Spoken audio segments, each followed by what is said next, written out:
Should we start with come back from the international break?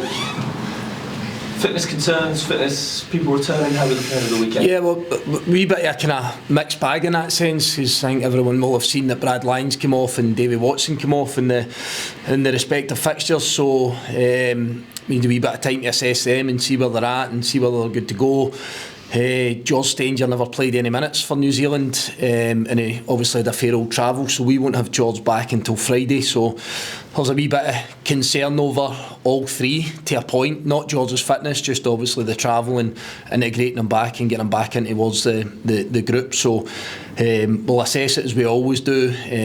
Managed to get a wee look at Davy and Brad yesterday, get a look at them again today, and we'll start to map out what happens for the next couple of days. Have you used the international break in terms of training and refocusing the boys ahead of the Yeah, just not really any different from what I've always done. I always believe that, I always believe it's a time to work and a time to improve, and we've used the time with the group of players that we've had here, trying to get as many back on the pitch as we possibly can, trying to see if we can build that wee bit of confidence through what's been a difficult spell for us. But yeah, that's we went into the last international break high in confidence, and we worked a very similar way, which is to always try and improve. It's not to take a holiday.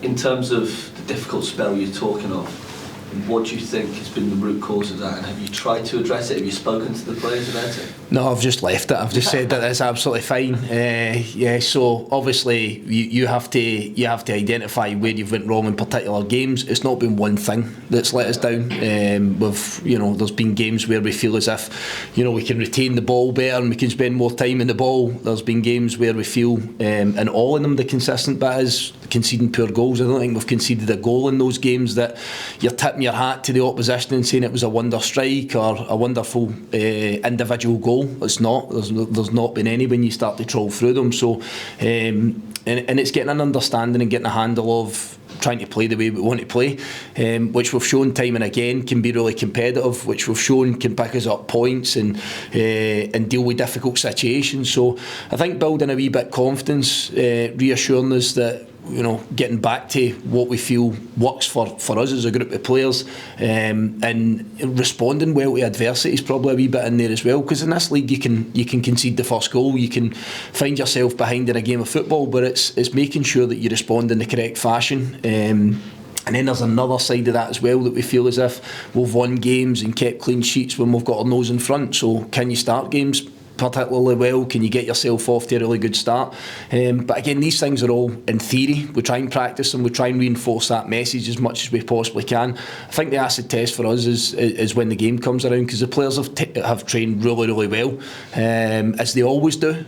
So for me, it's now being able to transmit that into competitive action and into a game on Saturday against a really good opponent. You got confident that you can turn your phone around? Absolutely, yeah. Sorry, starting this weekend, not Yeah, of course, but we've felt that. Listen, we've had difficult games. Hearts, Rangers and Celtic away within that string of 5 games. There's been some real difficult fixtures. Good Falkirk side, one of the biggest clubs in Aberdeen. So it's not been easy. That's not to say that I sit here content and happy that that's been the case, but it's also to reinforce the message that we've lost a number of key players, and amongst that we're trying to adjust to that. We're trying to make sure that we can evolve around that, dealing with difficult fixtures.